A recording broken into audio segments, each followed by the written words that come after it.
passando fome, lá na África está em fome, porque isso é um sinal da vinda de Jesus. Número 2, o sinal das pestes. Os irmãos estão vendo aí tanta doença. Outro dia eu estive no hospital, irmão, e eu fiquei, meu Deus, não digo abatido, mas fiquei, meus irmãos, abismado de ver tanta pessoa doente. É uma onda de enfermidade e pestilência.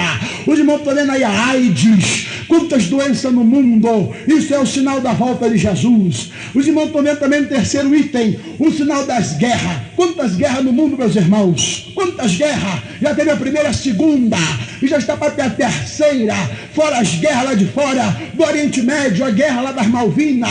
Quantas guerras está havendo na terra? Número 4, o sinal dos terremotos. Se você fizer um estudo sobre os terremotos, já houve muitos abalos sísmicos na terra. Número 5, sinal da apostasia.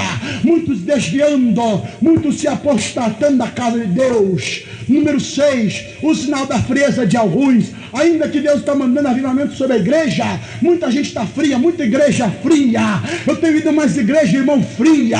Outro dia eu fui numa igreja, meu Deus, os irmãos frios, os irmãos não têm fé em Deus, na palavra de Deus. É uma frieza terrível. Os irmãos não oram, os irmãos não buscam Deus, os irmãos não buscam o batismo do Espírito Santo, os irmãos não gostam da Bíblia.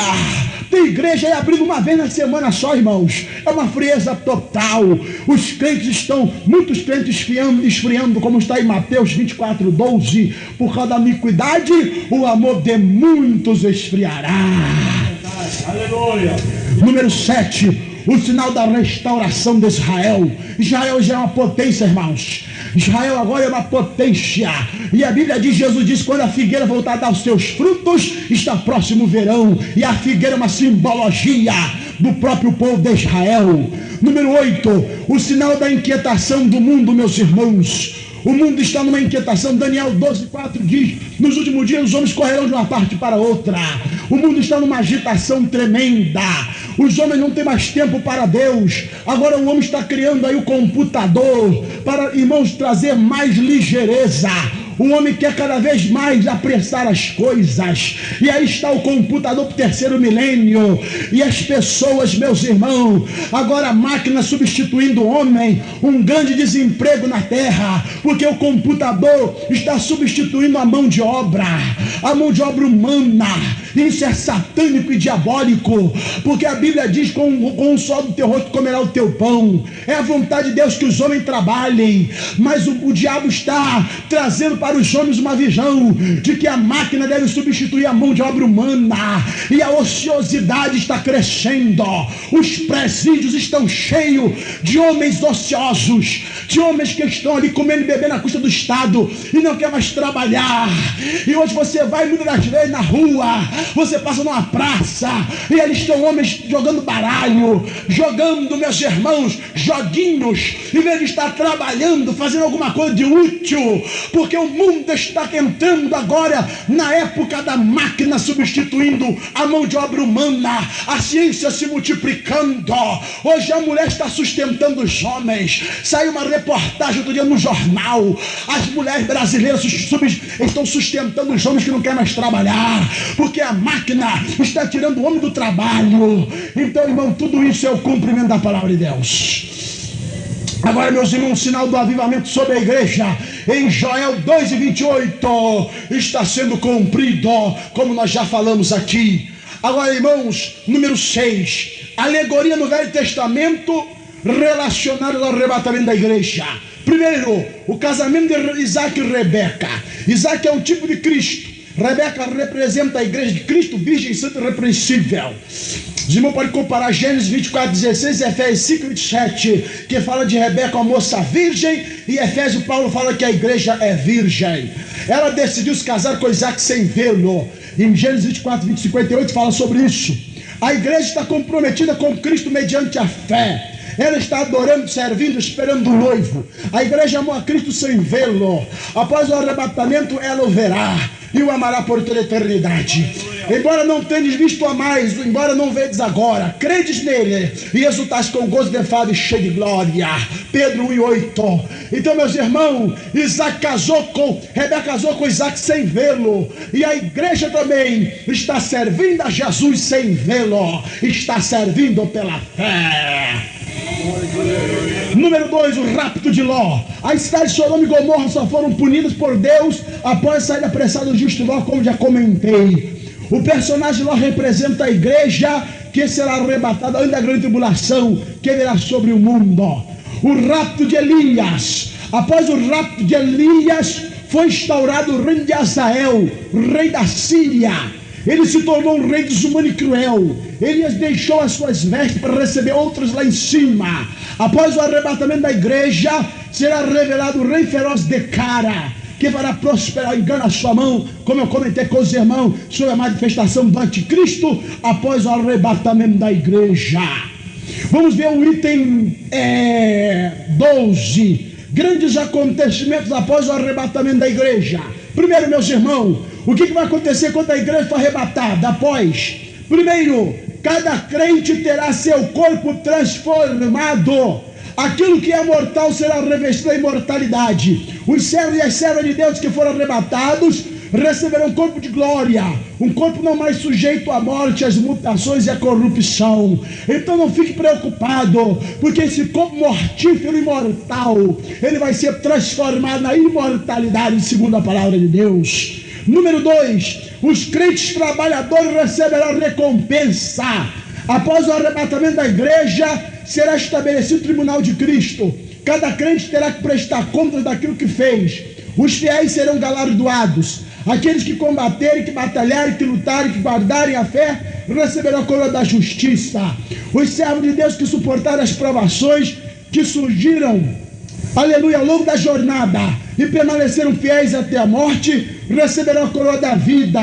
Os pastores que apacentaram o rebanho de Deus com cuidado, com amor, servindo de exemplo, aqueles que derem a vida pelas ovelhas, esses receberão a inacessível coroa de glória. Então a coroa da justiça será dada para os crentes trabalhadores, a coroa da vida será dada para os crentes de fé, e a coroa de glória será dada para os pastores que apacentarem o rebanho do Senhor com fidelidade. Glória a Jesus por isso. Agora no item 3, nós temos aí o Espírito Santo se retirará da terra após o arrebatamento. A Escritura pode ser dividida em 3 grandes dispensações. A dispensação do Pai, que compreende o período que vai do livro de Gênesis ao livro de Malaquias. Ao longo desse período, Deus se revela como um Deus extremamente severo. Neste período está lá em cima, ou seja, permanece no céu o Filho e o Espírito Santo. Então o Velho Testamento, irmãos, é o período do Pai, a dispensação do Pai. Versículo aqui no parágrafo 2, a dispensação do Filho abrange os evangelhos sinóticos. O nascimento, a vida, a morte e a ressurreição de Jesus se dá neste período. Os evangelhos enfocam a vida do Filho de Deus na terra. Neste período permanece lá em cima o Pai e o Espírito Santo. Aleluia! Terceiro parágrafo, a dispensação do Espírito Santo teve início no livro de Atos dos Apóstolos para frente. Após o regresso do Filho para o céu, veio o Espírito Santo para estar com a igreja. Ele está conosco até hoje, aleluia. Permanece lá em cima o Pai e o Filho. Após o arrebatamento da igreja, o Espírito Santo se ausentará da terra no período da grande tribulação e estará lá na glória, o Pai, o Filho e o Espírito Santo, para recepcionar a igreja. Aleluia! Que maravilha, irmão, estuda a palavra de Deus. Nunca as 3 pessoas esteve lá em cima depois, meu irmão, da criação do homem. Quando Deus criou o homem, o Pai se manifestava. Depois Jesus veio, aleluia, e depois veio o Espírito Santo. Então uma das pessoas da Trindade está sempre operando na terra. E como eu falei, hoje atualmente quem está operando sobre a igreja é o Espírito Santo. Aleluia! Glória ao Senhor Jesus. Aleluia! Agora, irmão, quarto item: Deus revelará o seu rosto para a sua igreja. Ninguém na face da terra viu o rosto de Deus. Isto porque a glória de Deus está na sua face, no seu rosto. Moisés pediu para ver a glória de Deus, e Deus respondeu: não poderás ver minha face. em Êxodo 33, 20. A Escritura afirma que ninguém nunca viu a Deus, João 1,18.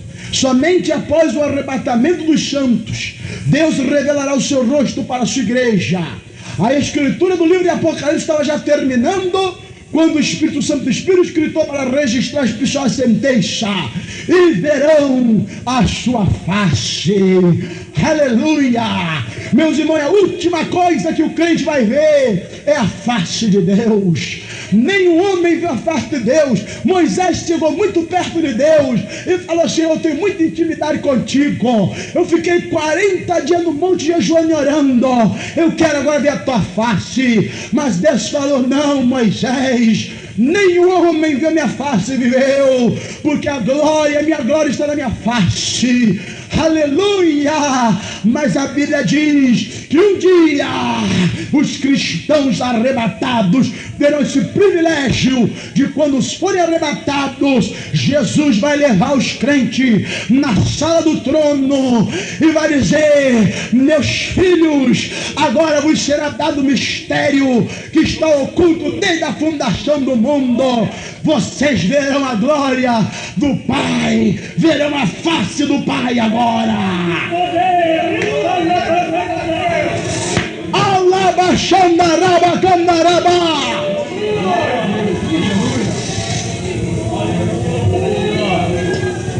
Quem quer ver a face de Deus, levante a sua mão.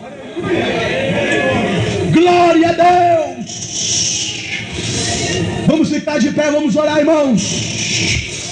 Se nesta manhã você não está firme, fica firme com Jesus, porque Ele está voltando. A cada dia que passa, Jesus está mais perto, meus irmãos. O próprio mundo está contando. O próprio mundo, irmão, está fazendo a contagem regressiva até o ano 2000. A cada dia que se passa, Jesus fica mais perto. Aleluia! Aleluia, Deus! E a igreja precisa evangelizar, porque muitos precisam ser salvos. A Bíblia diz que quando o evangelho do reino for pregado em todo mundo, então não virá o fim, meus irmãos. A igreja precisa evangelizar, e Jesus voltará mais rápido para buscar a sua igreja. Glória a Deus.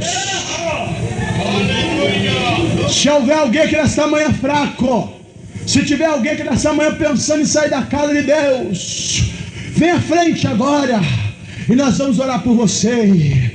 Se já passou na sua mente sair da igreja, se você se acha fraco nesta manhã, pode vir aqui na frente para receber vitória. Laba Surianda Laba. Glória a Deus. Se alguém aqui fraco, abatido na fé, vem à frente agora para receber a oração da fé. Shomandalabas.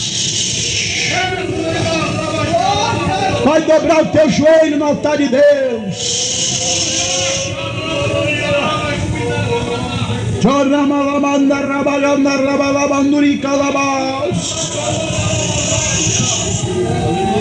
Obalabanduri canturi alabanduri blabanduri clavashu bandas. Chovanduri calabam chorava shurra balabanduri calavashu banarevalabasu. Nobla barriandri glaramanduri glorablanduri alamandia. Chorablanduri alarabandri alamanduri clarabanduri alas. Shalabriandri giaramanduri clarabanduri clarabalana churi clarabanduri. Nuri larabanduri larabanduri glorabla sharablanduri clarabashar klobandara shuri clarabashuri clarabash. Rila briabanduri larabanduri lamaramanduri. Ruya shurialiandri bla.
Corri, bala, bala,